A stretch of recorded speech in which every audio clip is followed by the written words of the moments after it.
Hello, everybody, and welcome to this episode of the Closers Podcast. I'm your host, as always, Mark Alvarado. Joining me, as always, is Quinn, the Mood Dog Kalani. Ah, woo!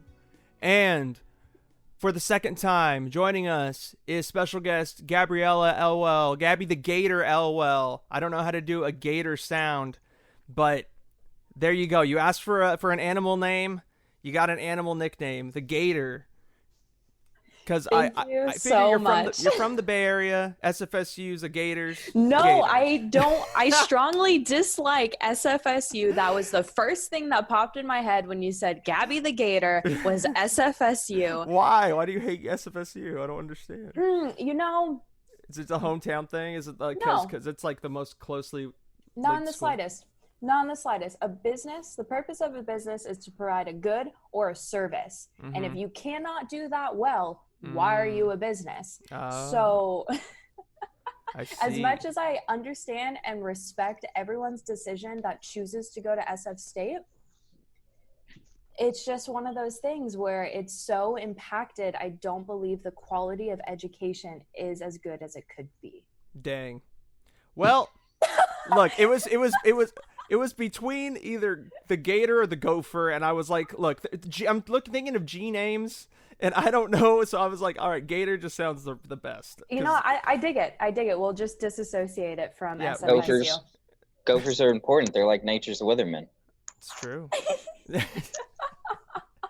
I agree with that. But today we're going to be extending and adding on to our series, our 3-part series on cults. I talked about Jonestown a couple weeks ago. If you want to go back and listen to that episode before this one, I highly suggest it because I believe Jonestown definitely translates and is like the first step in what ultimately ends up being the Waco event, the tragedy, whatever happens with Waco. Would you agree, Quinn? There's definitely, there's a correlation. Yeah. So Quinn is going to be discussing Waco and the Branch Davidians in this episode, and then the next one, Gabby's going to talk about NXIVM. I got the name down, I believe. That's right? NXIVM? Yeah, great. You're correct. It's All not right, perfect. Roman numerals. It is. It's NXIVM. not Novivum. Novivum. Novium. Yeah. Okay. So I think we should just jump into it. Quinn, take it away. What do you got for us? Okay. Quick disclaimer. I'm on the ass end of my quarantine, so you may hear a slight chirp in the background. That's a faulty smoke alarm. It is what it is. Deal with it.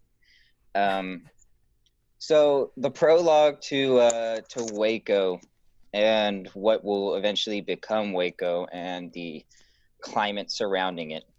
If Waco is the eye of the storm, the hurricane around it is built by Ruby Ridge. And Ruby Ridge, for those who don't know, August 21st, Randy Weaver, a white separatist alt-Republican, gets into a standoff with federal agents. For some time, U.S. Marshals had been monitoring Randy Weaver for months based off that he had escaped an illegal gun charge. He was selling shotguns, and he had been quite vocal in anti-government rhetoric. After some time in the surveillance, the family discovers the feds are camped out hiding in the woods. A chain reaction happens, resulting in the death of the Weavers' dog and their son at the hands of a U.S. Marshal. Naturally, the feds call for backup, and they descend upon Ruby Ridge, and they have a kill on sight order. Randy Weaver attempts to see or recover his son's body in what was the 11-day standoff. As he tries to sneak out from his cabin, sniper fire leaves him wounded and forces him to return. A wayward shot intended for Weaver rips through the cabin door and kills his wife instantly as she is struck in the head while holding their 10-month-old baby. At the time, no one outside the cabin is aware Randy Weaver's wife has been killed. Negotiators attempting to reach the Weaver family are unknowingly escalating the situation by talking with a dead woman. Media converges on the mountain. The local population, who admit Weaver is a white nationalist, join the media as adversaries to the FBI as an extension of right-wing extremists. After 11 days, FBI negotiators bring in Bo Gritz, a former Republican presidential candidate who sympathizes with the Weaver family, to convince Randy Weaver to concede on the promise that they will expose what the government did to his wife and son. This begins a sort of rallying cry for the radical right against an overreaching government. And in truth, it's not unwarranted regardless of anyone's political views. Most would concede that regardless of crimes committed, if someone is not actively endangering others, then they do not deserve to be met with sniper fire on a government-authorized kill order. Public response on the whole is against the FBI and the ATF, alcohol, tobacco, firearms, who are accused of covering up their failings. This is the tee up for the alt-right, the don't tread on me attitude that carries over to Waco. It should be noted, as a result of Ruby Ridge, many federal officials were demoted, including the second in command and the whole of the FBI. One was sent to jail, and the Weaver family was awarded a $3 million lawsuit against the FBI. Dang. And the ATF itself is facing immense political scrutiny and defunding, federal defunding. At this time? At this time. Okay. So that sets the tone for Waco. Right. So just to recap, so basically the federal government damn near massacred this guy's family at Ruby Ridge. Yeah, they killed his son and his wife. Okay. Now, you know, Randy Weaver did fire back. Mm-hmm. There was conflict. Yeah. But you know, to what extent was the actions merited? You know, that's I guess up for debate. So, moving on to Waco. David Koresh, born Vernon Howell to a 15-year-old mother in a turbulent and abusive household, without a real male influence in his life, a tangible father figure, David finds one in Scripture, in God. By age 14, then Vernon Howell had memorized the entire New Testament.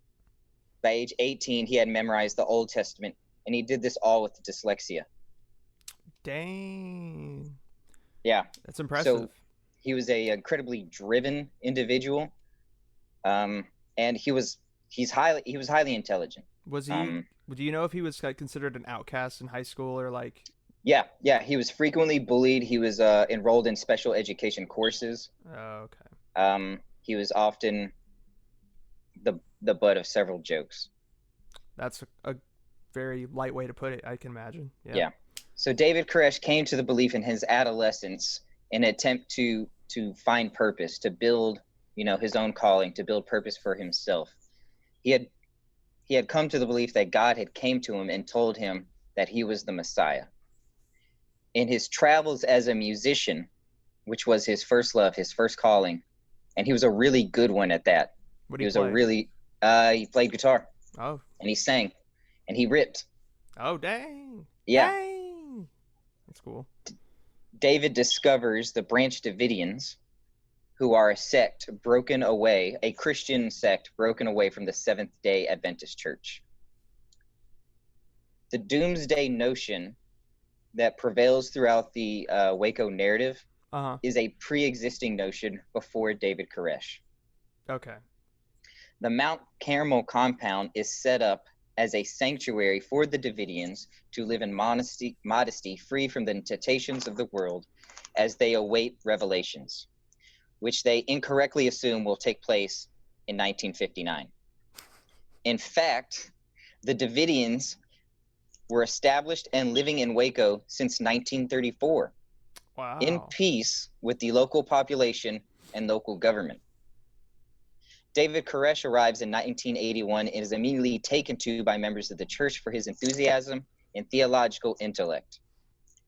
By 1987, Koresh has assumed command and control of the Waco Branch Davidians. The name of David Koresh is self-anointed. As I previously stated, Vernon Howell is his real name. But Yeah. he believes that he's the genealogical descendant to the biblical kings of David and Cyrus. Koresh is itself the Hebrew translation of Cyrus. He's often mischaracterized as believing himself to be the second coming of Jesus, but in fact, David believed that he would pave the way for the second coming. He would essentially clear the roads. He was not the second coming itself. David begins to preach the 7 seals, which is a reference to the book of Revelations, where the 7 seals are broken, bringing about the apocalypse and the salvation to follow, that Koresh and his followers were the ones to open those seals. That's what he believed. The Waco compound enforces living in modesty with no running water and no heat, no electricity from the city. I can relate to that. Jesus Christ. No electricity from the city grid. Everything was ran off Jenny's generators. Damn. Oh, that's what they call generators in Texas? Got my Jenny. Got my Jenny. The women who lived there lived in modesty. They were completely covered, with the exception of their faces and stuff like that and hair. They were makeup free.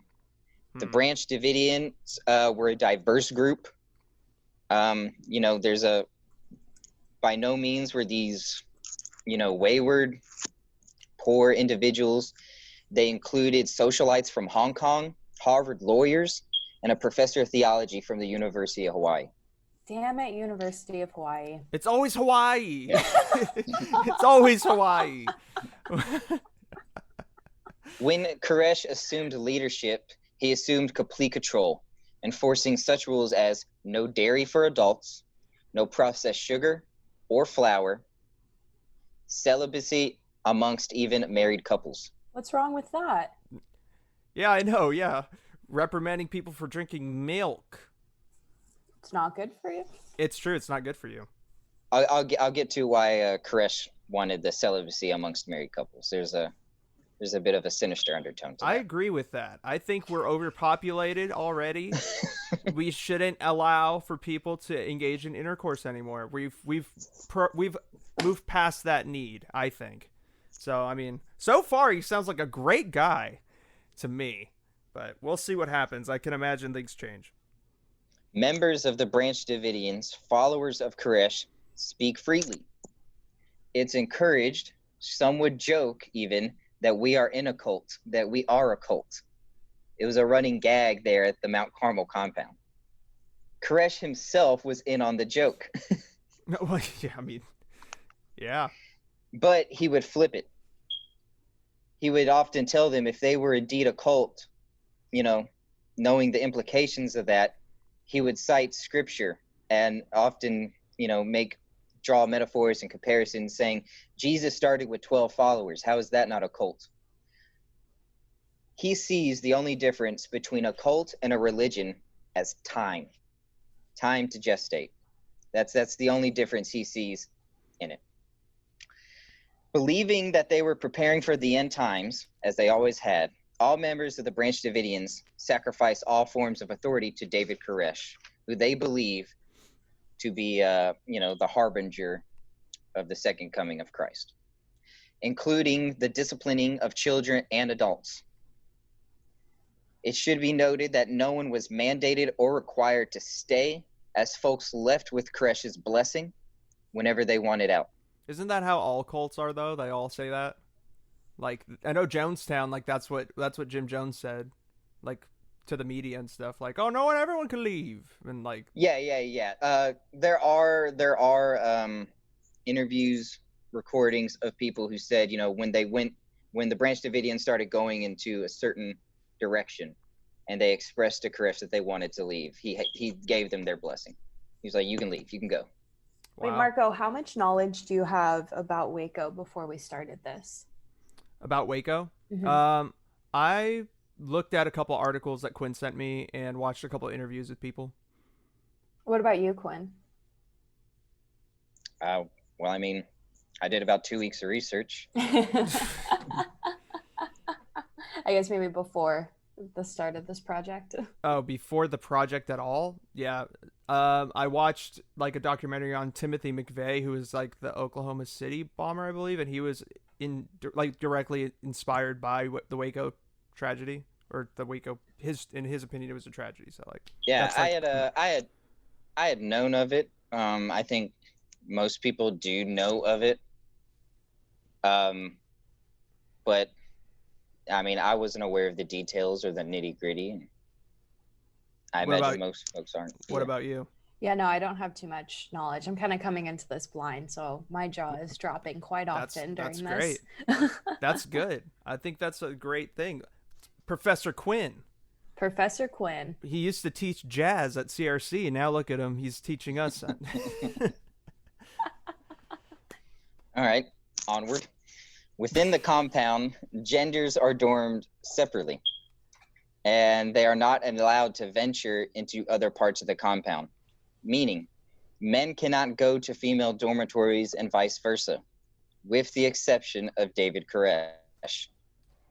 The compound itself had a gym, a kitchen, and an emergency shelter, all built and continually added upon by the Branch Davidians, solidifying their sense of community, purpose, and belonging to the compound itself. In this time, Koresh had fathered 12 children with several different women in the sect, believing his children would grow to lead humanity through the apocalypse after his death. He had prophesied that he would die in the conflict. He didn't know that it was going to be between the Feds and the Branch Davidians. But in the final conflict that he had prophesied, he believed he was going to die. He thought it was his duty, his purpose to die in that conflict. So not only is he Jesus, but he's also Nostradamus. This guy's doing it all. This is crazy. It's a little creepy. That is very creepy. He was anointed by the papers as the sinful Messiah, and it was something that he agreed with. It separated him with Jesus, as Jesus is without sin. This allowed Koresh to relate with members of his group on a human level. Koresh would understand why men and women would be tempted with alcohol, with drugs, with sex, etc. Koresh would tell the women that God had chosen them, woman X, to be his wife, giving them a divine purpose. So that's the bait and switch. That's setting them apart from the rest of the group, make them feel special. Yeah. Many of his brides are around the ages of 14 to 16. Oh no! Big yikes! What year was this going on? From around 1987 to about 1993 is the gap from when he becomes like leader of the Branch Davidians and when Waco, goes up in flames. So what's the legal age of consent? Because I know some states it was around 15. It was around 15 in Texas at the time. Seuss. That's what I got to say about that. Yeah, Seuss, they would. man.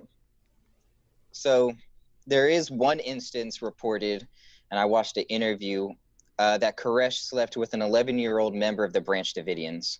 Oh my gosh.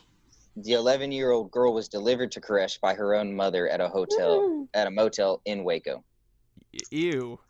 That's so fucked up. Jesus Christ. Yeah. So, that kind of sets the stage for what we're going into the siege. There's rumors of sexual abuse that is, coming out from people who have left the compound, who are then, going to the Feds. And there's also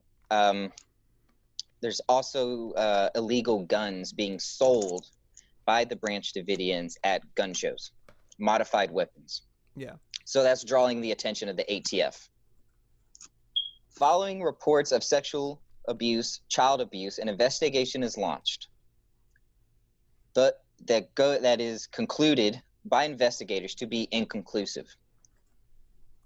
When they actually go to the Mount Carmel compound and they investigate, they find no evidence of either sexual or physical abuse amongst the children, or this armory of weapons that they're rumored to have. Though reports of illegal guns being sold at gun shows by the Branch Davidians are backed by a UPS driver who discovered he was delivering grenades to the compound. While we're on this, go support UPS. Yeah. Or USPS, sorry. Yeah, USPS. UPS is fine. Yeah, dude, UPS is fine. you have Theo Drew driving up. I mean, like, bro, there's some crazy shit going on over here. So that draws the interest of the federal government. Surveillance begins, and a mole is planted in the Branch Davidians with the goal to discover the abuse or the armory of guns. And this is after the official investigation. So after the official investigation is found to be inconclusive, they go and they plant a mole in the Branch Davidians. But David Koresh is no fool. He knew from the very moment that this man was a FBI plant. When the feds, it was David Koresh's goal to try to convert him. Wow. So that was his hope. So basically, it was just super easy to see. It's like, okay, obviously this guy just shows up out of nowhere. After we've been investigated. Yeah. Like, so I mean, they live out in the boonies. They live out in the middle of nowhere. Yeah. There's no real reason for 3 middle-aged men to move into a dilapidated house across the street. Yeah. Red flags. That's a huge flag. Yeah. In fact, when they moved in across the street, David and 2 of his followers ordered a pizza and brought beer to them. So they knew instantly. They were just like, they knew instantly, all full right. well. I mean, and just call back from earlier, the people here were not fools. They were highly intelligent. They were Harvard lawyers. They were professors.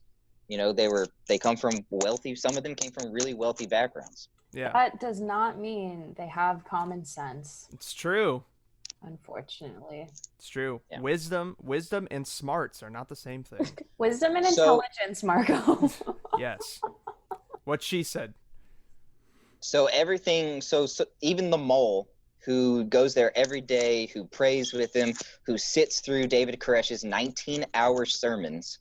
19 hours? 19-hour That's sermons. child's play, man. 19-hour sermons. The longest one. Mr. Blockhead had 24-hour ones.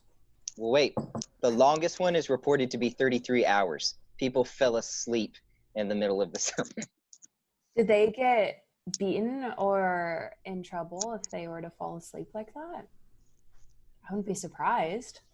Well, there are those within the Branch Davidians who say that, beatings did take place either with a switch or with a paddle. And there are those who contend that none of that ever happened. So whether they were whether they're defenders to this day of David Koresh, I don't know. But interesting. There's contention within the Branch Davidians about the details of what happened in the Mount Carmel compound. But did David Koresh make his followers box each other like Mr. Blockhead did?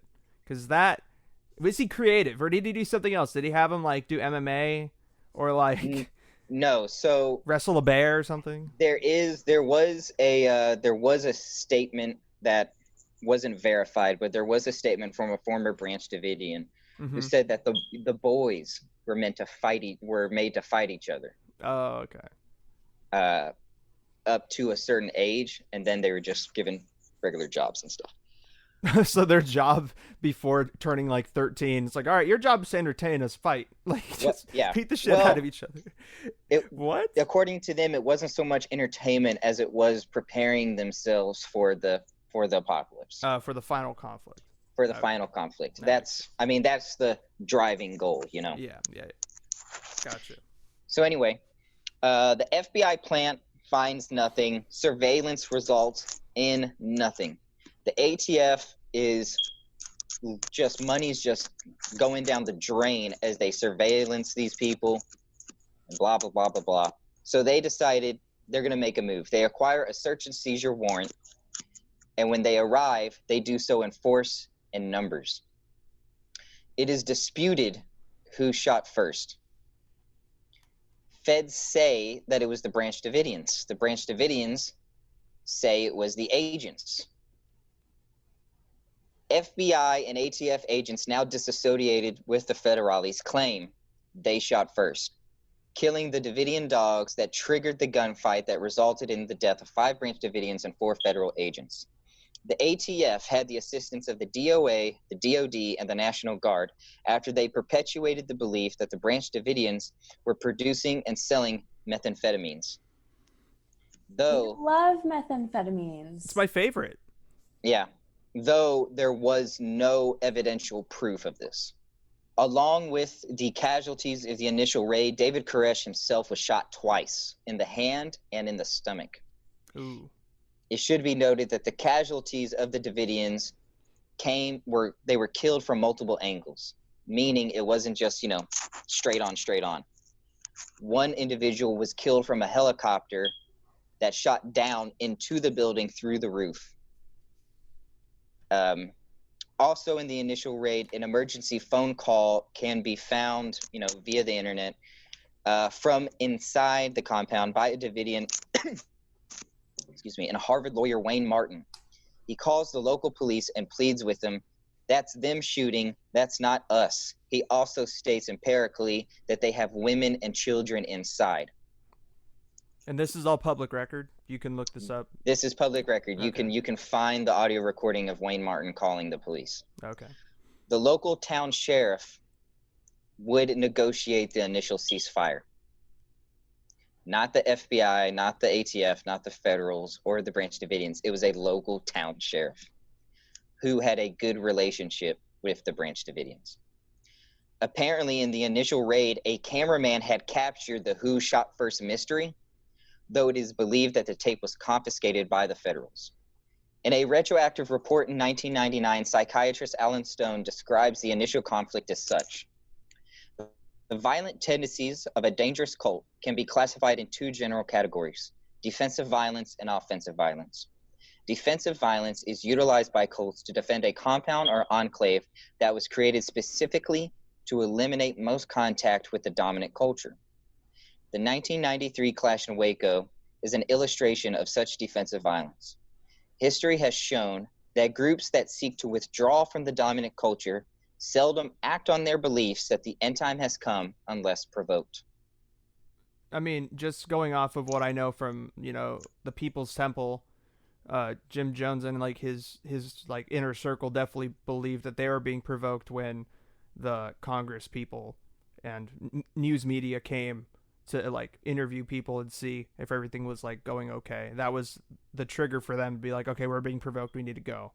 And their response was different than the Branch Davidians, but I see what this person's trying to say. Yeah, I think what he's looking at is the multiple investigations into the Branch Davidians and David Koresh up to that point had resulted in fruitless endeavors. And while those could have been viewed as provocations, the Branch Davidians did not respond in force. I see. So okay. I think that's what he's looking at. Oh, okay, I see what he's saying. To note, the FBI relieves the ATF of command, but the FBI is splintered into 2 groups themselves, the negotiators and the tactical response. They are at conflict with each other philosophically. The tactical response team, the hostage rescue team, it is their belief that a show of force, the use of fear, is the most effective way to not only reach a conclusion of standoff, but is also the prevailing way to police in the nation. Negotiators obviously believe the opposite. That is their mission to, result in 0 human casualties, to just secure life.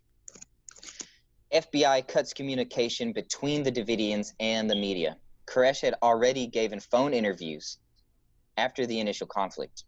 What ensues is a 51-day standoff. Initially, David Koresh makes a deal with the feds that if they promote his message nationally, that they will surrender, but it backfires. The public narrative from the message that the FBI pushes out there is Koresh is a pedophile and a loon. Well, and and quite frankly, it embarrasses him. As it should. So he breaks away from the deal. Yeah. At this time, day 3, Many believe David Koresh will succumb to his wounds. He's running a fever, he's delirious, and he's in and out of consciousness. By day 10, the Davidians release a tape to the FBI, hoping it will go public, with statements from the Davidians that they were not being held against their will. David Koresh also, sort of recovers in this time, miraculously. And what I think is probably one of the coolest things anyone could ever say to anyone, when speaking to FBI negotiator Gary Noesner asks David Koresh how to pronounce his name. And David Koresh responds with this. Gary, have you ever heard someone die before? Gary says, yes, I have. Then you say my name like the last breath of a dying man, like a death whistle. And then he goes, Koresh.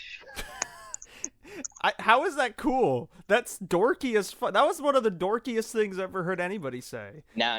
In the moment, it was a hardcore thing to say. to the FBI negotiator, to the top dog. I mean, I can see that's a pretty gangster thing to say, in my opinion. To a degree, I can understand the sentiment, but it's just like, really, Koresh, like really. Why do you need the shh? Why do you need that? Just Koresh, like because short to the point. Because it's a death whistle. Oh, it's a whistle. Oh, he was trying to imitate a whistle. Yeah, he says you say his last name like a death whistle. Well, yeah, I know, but like, okay. The last breath of a dying man. Yeah. Okay. All right. So in this time, backup is brought in, including tanks and other military-grade vehicles. At some point between here and day 25, the women of Mount Carmel stop producing breast milk to feed their infants, to which there are many. Wait, what? Wait, how? What? Apparently, according to the series I watched and to some interviews that I listened to, it was stress-induced. Oh, no one was they were eating MREs. Yeah. So the women weren't ingesting the nutrients they needed.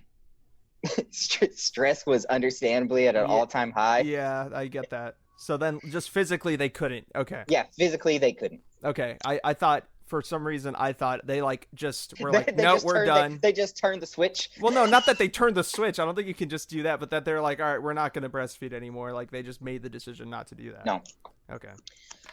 So Davidians and negotiators work together, and milk is sent to the Davidians for the infants, only for the power to be cut off for the compound, allowing the milk to turn sour. Oh, no. And this was within a day later. That sucks. So they give them what they want, and then they take it right out from under them. The decision to cut off the power was by the tactical side of the FBI, and serves as one example of how they were consistently undercutting the negotiators. In this time, Tactical had also been recorded harassing the Davidians inside verbally, as well as mooning them. What? Yeah. We love a good moon. Yeah. Koresh makes a full recovery from his wounds. Day 17. The FBI authorizes the use of PSYOPs against the advice of their own negotiators. PSYOPs basically stands for psychological torture. This included shining beams of light through the windows for 24 hours, playing loud music for 24 hours, and audio that included the slaughtering of animals. Oh, no. I.e. rabbits. They just have that on hand, just like MP3 files of like rabbits dying. They would play for 24 hours the audio of rabbits and sheep and animals being slaughtered. And then music. So they would like transition from like Paul Simon into like a rabbit's getting its head chopped off. Like it would just like go like basically. That. Were they the fed rabbit? Mm-hmm. Did they eat rabbit? I mean, I don't know. I mean, I'm sure, but I have no idea. It's just like a thing of like you just hear this little animal. Well, like, I mean, you were listening to animals scream. If you kill an animal, the scream. Yes, it's true. Not that I would know, but I'm just saying. Right. Yeah. So it also should be noted that during the first 25 days of the siege, 19 children were released from the compound into FBI custody. 11 more folks would be released, those being adults. As time progressed, the FBI feared Koresh would invoke mass suicide, similar to Jonestown. Hey. Despite several verified denials from Koresh to do this. It could be argued rather justifiably that the FBI tactics galvanized the belief of the Davidians. They viewed all of this as their final test. They believed that they could achieve salvation through suffering. The psyops, the shootout, all of this was, this is the final fight that David Koresh had prophesied. They believe this is the end times, and what comes after this is salvation. By day 40, Koresh offers the surrender of Mount Carmel in exchange for the publication of his manuscript. Meticulous and manic, the FBI, after a week of waiting for the manuscript, go to director Janet Reno and say, without evidence, that empirically children were being sexually and physically abused during the siege. They request the use of CS gas, a chemical compound banned by the Geneva Convention. The chemical compound is itself considered a crime of war to be used. Permission is granted.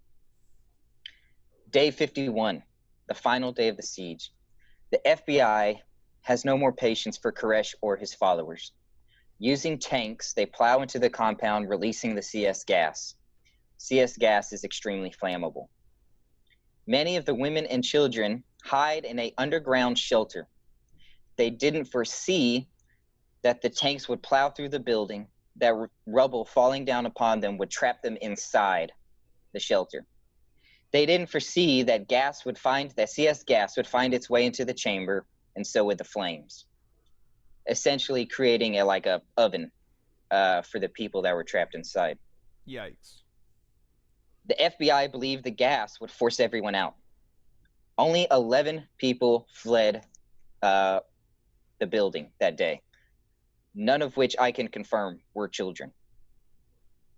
Within minutes, the entire compound was engulfed in flames. Through the rubble, some were found to have died via gunshot wounds. Many believe these were self-inflicted or mercy killings amongst the Davidians to spare them from a crueler death.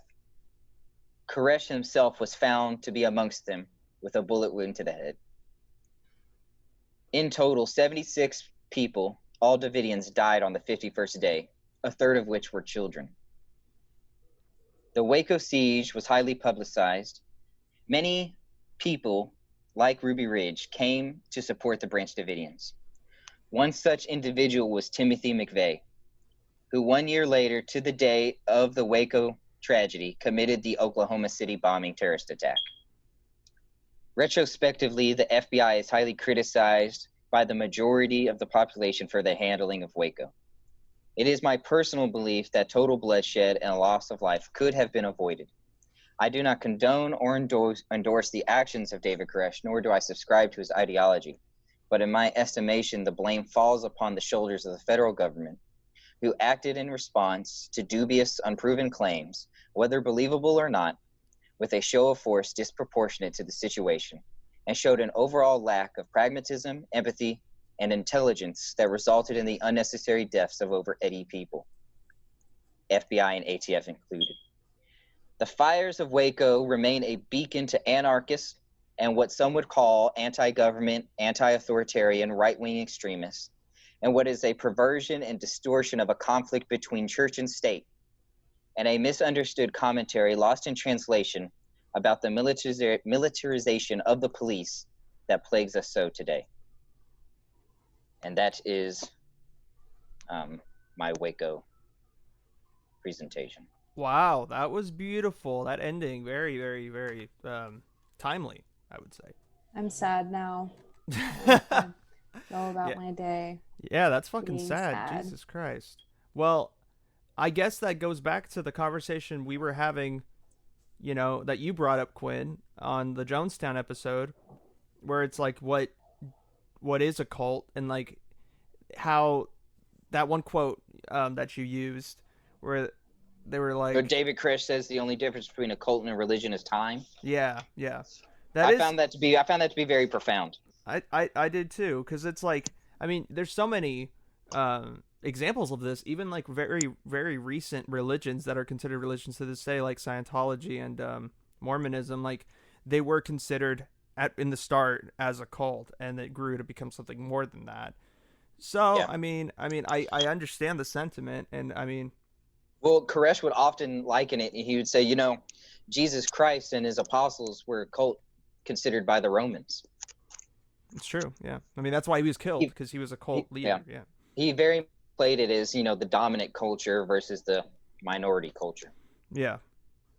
So very, very interesting. Above all, supremely tragic. I mean, I don't think anyone with, a brain between their ears is sympathetic towards David Koresh. Yeah. But for his followers, and particularly The children, the 26 children that were, baked in an oven. Yeah, doesn't sound too fun. That's really quite monstrous. Yeah. And it is my opinion, that the fault lies where the majority of the power lies. And I believe the FBI had more power than they let on.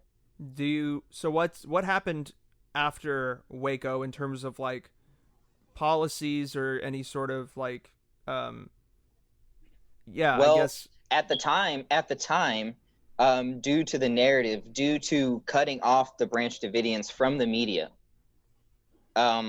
overall sentiment is that David Koresh was a fucking lunatic and a pedophile, and then all of his followers were lunatics and pedophiles, and they deserved to die. Around 3/4 of the country was in favor of how the FBI acted at the time. that's Retroactively today, it's the inverse. 3/4 of the country feels they overreached. yeah.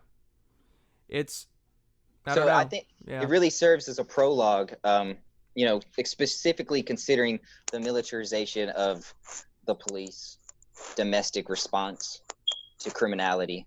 Yeah.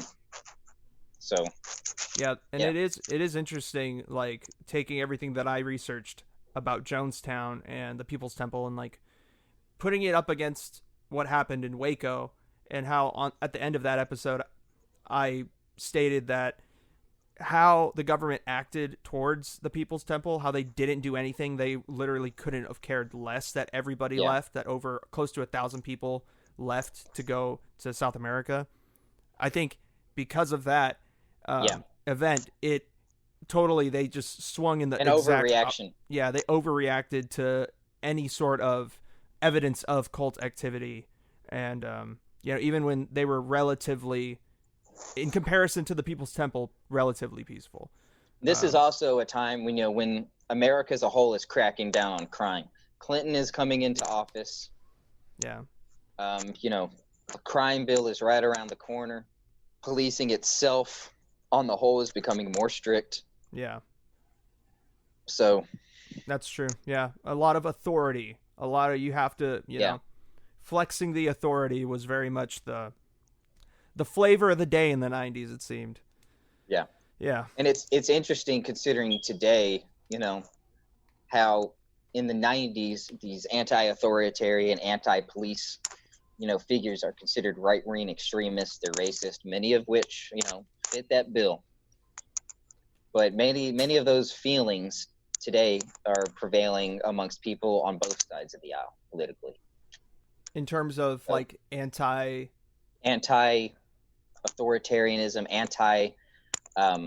anti-militarization of the police, government overreach. Yeah. The protection of civil liberties is very much at the forefront of both far right and far left politics. So it is interesting. I don't think a lot of people look at Waco through that lens specifically, when in terms of like protection of civil liberties, because a lot of those people who were victims in that case were pretty far right leaning people.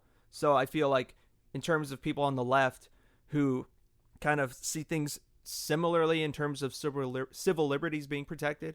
I don't think their first, example of something going wrong is Waco, just because of political ideological differences. But well, we have a tendency to demonize, the other side of the political spectrum, solely for their political ideologies. But much like other things in life as well, when you get down to brass tacks, there are some commonalities there.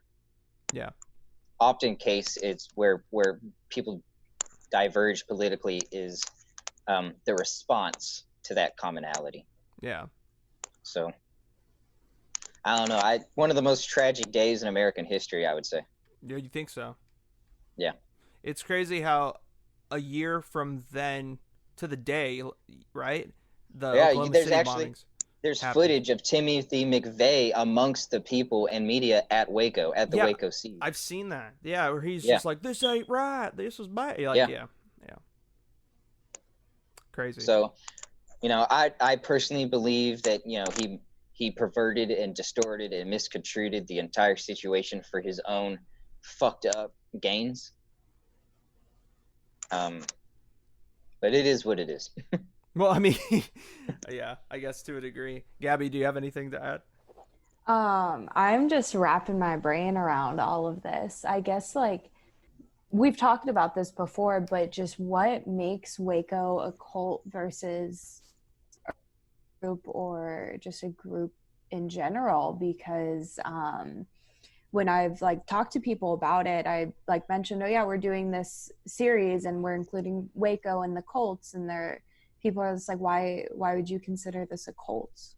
It is interesting. And I think that's what makes it important, is because that people hear that word cult, much like I said in the beginning of the first episode we did. And there's so many things that come to mind when you hear that word cult, and how popular that term has become. And it's used as such a blanket statement, or a blanket term now to kind of demonize and label sides that we don't like. And when there's really true instances of cult activity that are truly harmful and dangerous, like with the People's Temple, and then some that still are dangerous to a degree with the Branch Davidians in terms of pedophilia and things like that, things of that nature, and selling illegal weapons. But the response is what's so different. And there's just there's a lot of nuance, I think. It should be noted that the Branch Davidians are still around today. Oh, are they? They're still a church. There's they're at Waco. They have a memorial to the Waco site. Wow. I didn't know that. Yeah. So the Branch Davidians is still a living sect of the Seventh-day Adventist Church. So take that for what you will. That's interesting. And they haven't been fucked with at all since. No. Yeah, I mean, then there you go. I mean, that just goes to show you, with what Gabby's saying, is it a cult? Was it a cult? I don't know. It's interesting. I find America to be one of the most. America is incredibly exclusive when it comes to religion. Yeah. Even accepted religions today are demonized or at the butt of a joke. So, for example, what? Mormonism. Yeah. The Church of Latter-day Saints. Bible thumpers. I would say door-to-door folk. Even going outside of Christianity, Islam is still on its way to being accepted in America. It was used to scare people in the 2000s in order to galvanize American support for the war. Exactly. And now people are wait, that's pretty fucked up.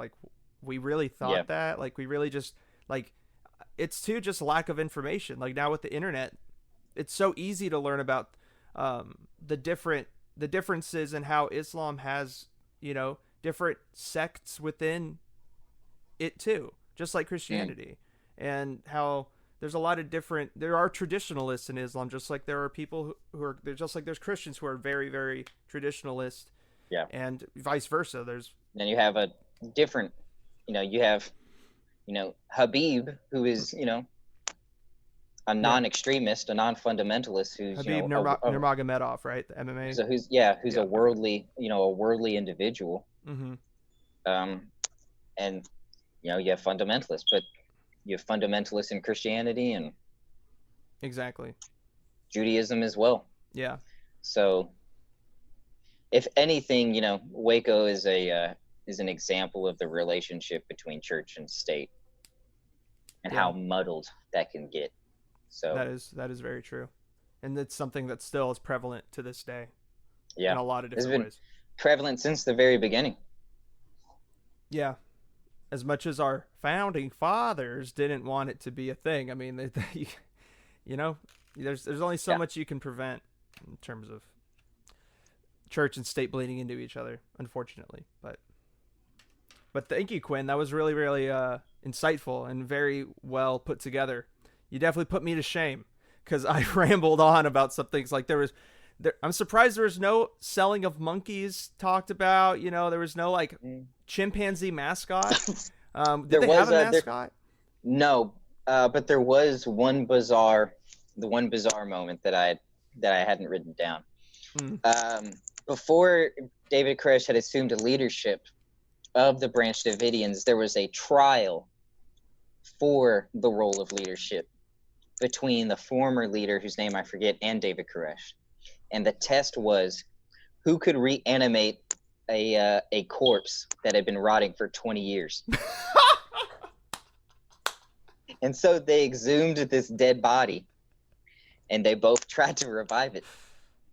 And obviously, nothing happened. Nothing happened. And so, in fact, how David Koresh assumed leadership, he took leadership of the Branch Davidians with violence. Oh. Yeah, he took it at the end of a gun, and he went to trial for attempted murder. Oh shit. And he was found to be not guilty. And in fact, he was so charismatic in the courtroom, the jurors hugged him afterwards. Oh my gosh. All the people that we talk about, these leaders, you will always hear them being described as charismatic. Oh yeah, very charismatic. Always. Really great in front of a crowd. He was super charismatic. There was one moment in the siege where they finally get the generator to come back on. The Jenny. Yeah. And David Koresh decides he's going to plug his guitar into it, and he stands in the window of his compound and just starts jamming out hardcore over all the speakers in front of the FBI as like a sign of protest. Dang, and they're like, man, this guy can really play. We got to get him and L. Ron Hubbard together and join. Yeah, Hubbard. They got to make a band. They got to make a band. Jim Jones actually thought he could sing, and he couldn't sing. But no, this dude could rip. This dude could rip. Oh no, I can imagine he does have some talent. Yeah. He could shred. I mean, he was a very devoted individual. He was devoted very much to music, as much as he was to memorizing scripture. So they wanted to reanimate a corpse, and then he threatened. He assumed the leadership role in the Branch Davidians via a coup, basically. Yeah. And so, okay, I changed my stance. This is a cult, 100%. I say it right now.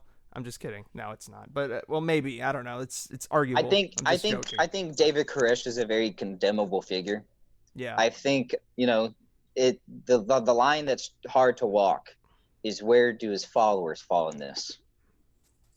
Because you don't want to you don't want to get into this game of victim blaming when people were cooked inside a fucking tin box. Yeah.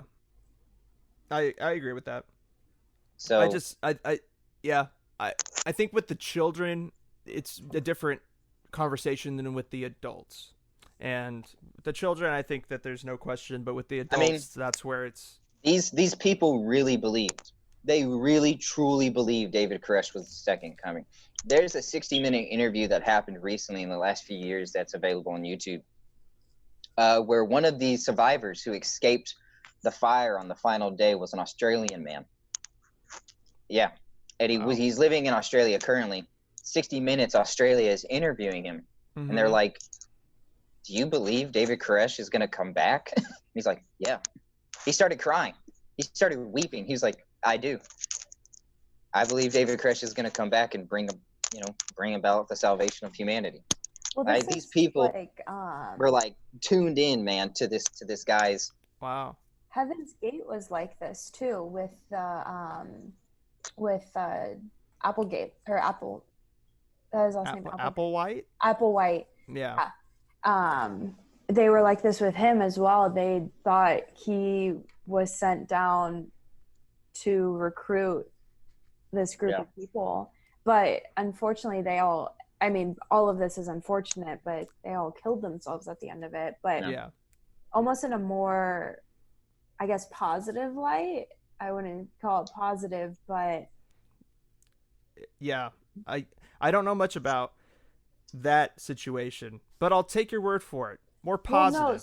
Well, no. Okay, so I paused because I was trying to put together the words I was thinking I of. understand. It's because they did not consider it as suicide.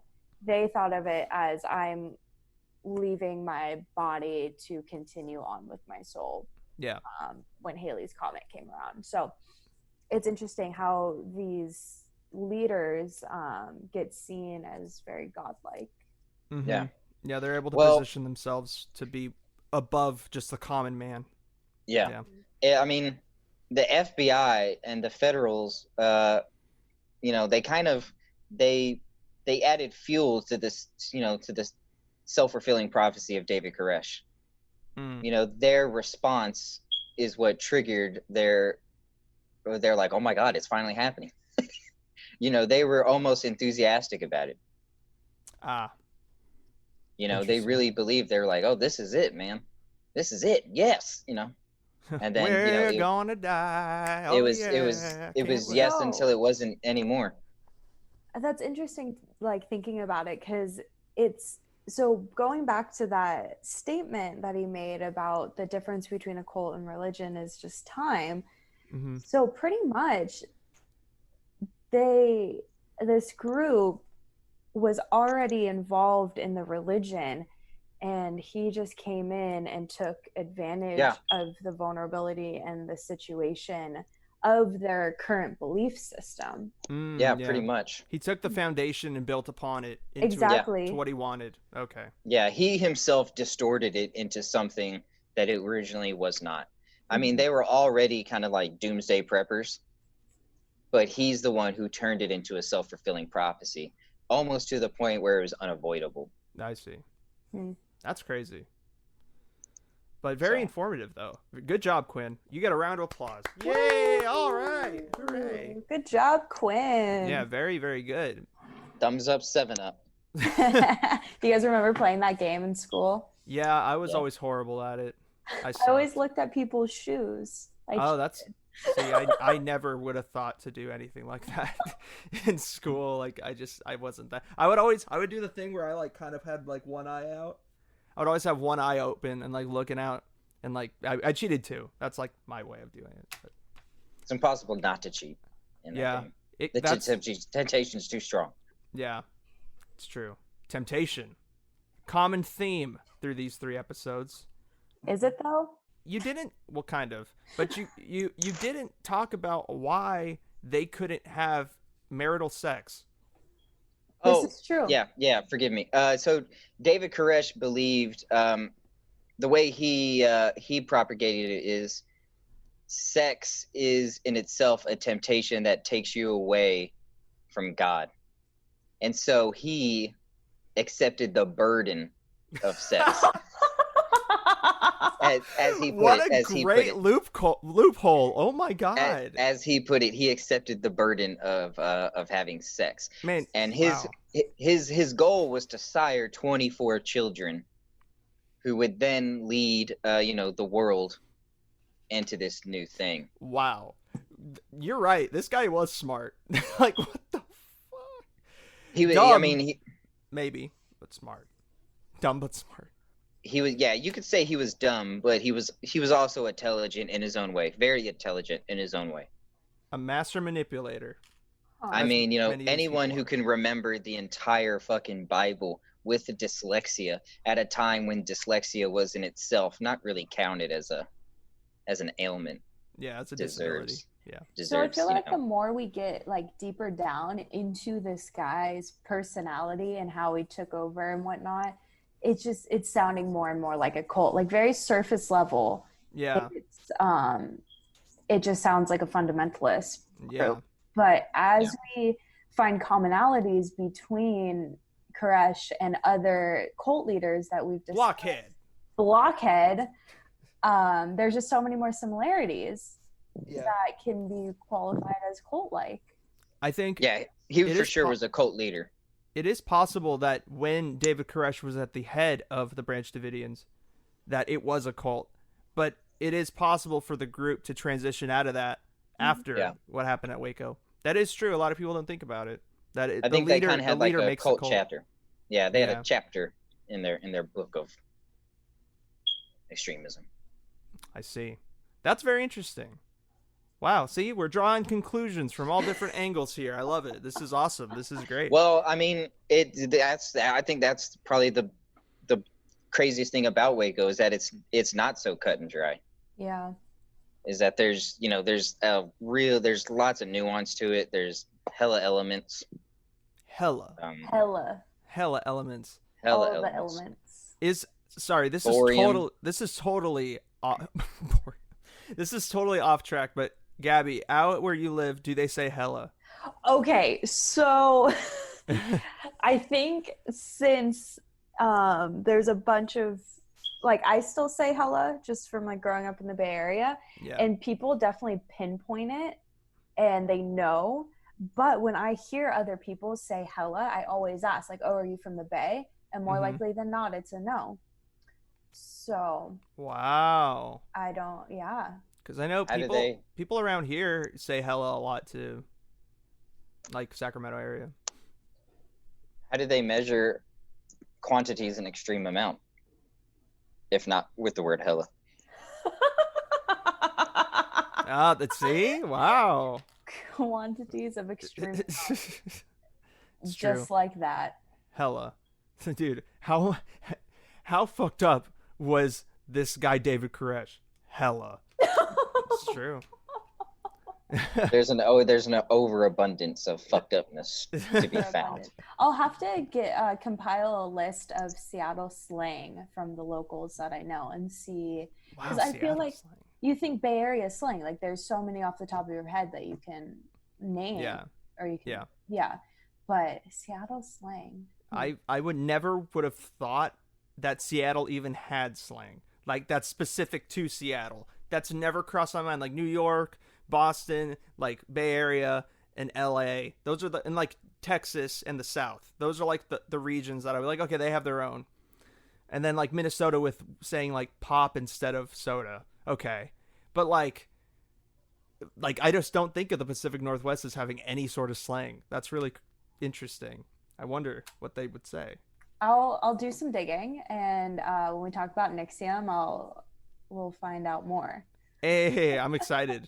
I'm excited for that, for NXIVM and for the slang. How do you think NXIVM kind of like fits in to the fabric of this conversation of like what is a cult and what isn't? I think it fits in perfectly, but what would you say? NXIVM is more sex related, so there's no deaths. Kind of spoiler alert here: no one dies in NXIVM. Damn, that's so boring. God. Oh, they use a lot of star power and wealth to get where they are, and so it was way more sex related than anything we've talked about. I found out something pretty crazy about NXIVM the other day. Ooh, okay, give us a little taste. Yeah, give us a sneak peek. I found out that members of NXIVM made campaign contributions to Hillary Clinton in her last presidential campaign via Rolling Stone. Wow.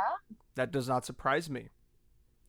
I don't think anything would have surprised me regarding politics at this point. But that does take that for what you will. Yeah, and everything with what's her name, Ghislaine Maxwell and Jeffrey Epstein coming out. I wonder if there's something there. We'll see. Think they could have been NXIVM plants? Oh, oh fuck! Dude, do you think they could have been? They could have been purveying young women for the NXIVM super elite. That'd be insane. I don't know. Is in fact NXIVM the Illuminati? Shut up. We're stopping here. I guess we're gonna have to just wait to find out till next time on Dragon Ball Z. Next week, we're going to conclude this series with the final episode, which is a great song by Asking Alexandria, by the way. The final episode of this series on cults with a conversation on NXIVM. Hope you enjoyed that little preview, because it's going to be a wild conversation. I can already predict it. I can feel it in my bones. It's going to be crazy. But guys, thank you again for joining me on this show to talk and have a really awesome conversation. I'm really excited for the final episode of this series and for Gabby to take center stage. Finally, I know a lot of people have been waiting for that. So I don't think anyone's been waiting for that. Well, I mean, you sent it to some friends. I could imagine they were expected to hear you talk more than just hearing this random dude from Sacramento talk. I know. Somebody asked, they're like, so, like, how do you know these people? And I was like, honestly, I don't really know.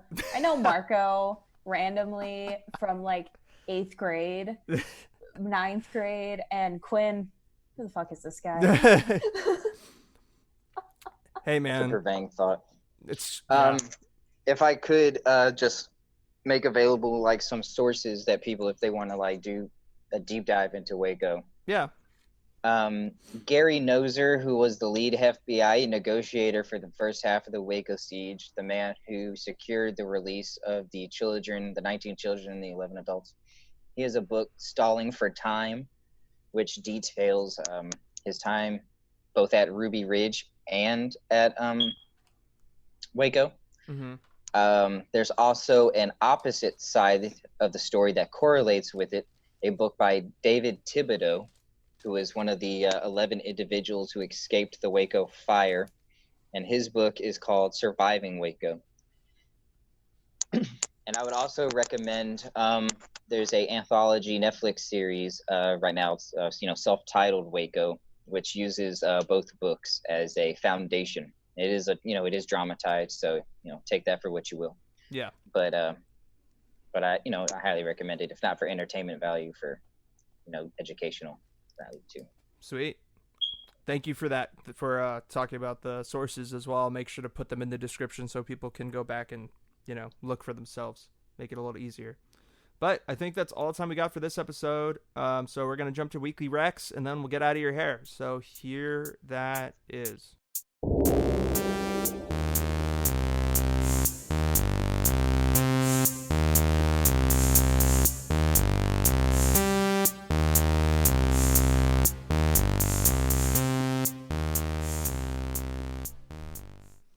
All right, guys. Hope you enjoyed that conversation with the man himself, Quinn the Moondog Kalani, and the specialist of guests, Gabriela Elwell, Gabby the Gator Elwell, as we now call her. Right now, I'm going to jump into Weekly Rex. Quinn is not on this segment for today. We're just running a little bit behind on time, so I'm just going to plug you with some quick recommendations. My first recommendation is an app that I downloaded recently because I've been really bored during this pandemic, during this quarantine, whatever you want to call it. It is called AI Dungeon. I have an Android phone, so it's on Android. I'm pretty sure if it's on Android, it's on iOS too.